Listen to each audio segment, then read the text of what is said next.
Congressman, you've had about 24 hours to digest the jury's verdict, Sussmann being acquitted. What is your reaction? What do you think it means for the future of the Durham probe? I'm actually all not that concerned about it. I think it was pretty clear. Matter of fact, I think, John, when I was in Washington, D.C. in your office here a couple weeks ago, we discussed this directly, that bringing a case in Washington, D.C. like this, granted, Durham didn't have a choice. It's where the crime had occurred.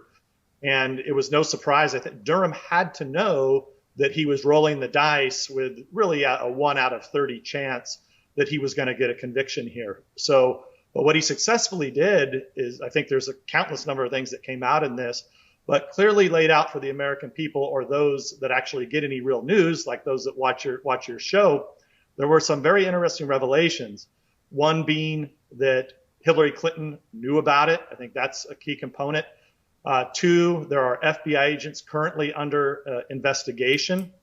And now I think you've also seen the latest that our colleagues in Congress, my former colleagues in Congress, had released, and that is that there was some type of strange relationship between the Perkins Coie law firm, this is a law firm that Sussmann used to work at, and the FBI, including possibly that Sussmann himself had some type of access to the FBI. This is something that we never knew.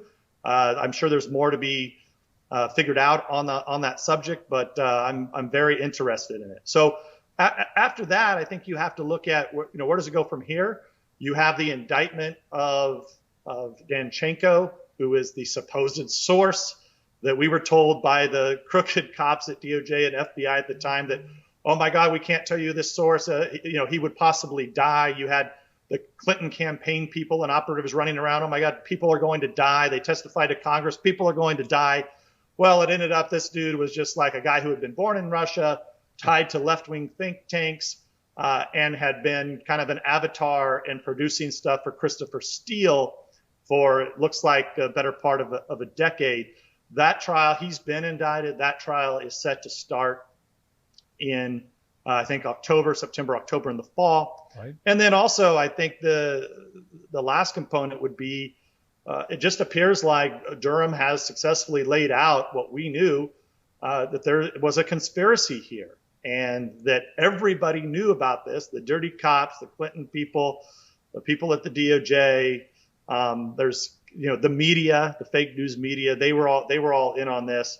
And which is, by the way, another revelation that I forgot. We also got to see some of the folks in the media who were clearly read into this operation and this narrative build.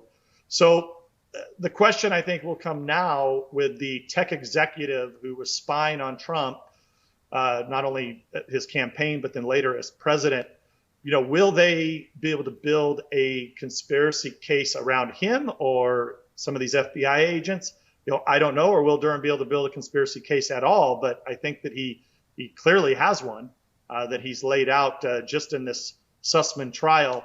But look, like I said, Sussmann skating in Washington, D.C., I think is a much bigger problem, one that we could probably spend your whole show on. But there's clearly an issue with the court and court system in Washington, D.C.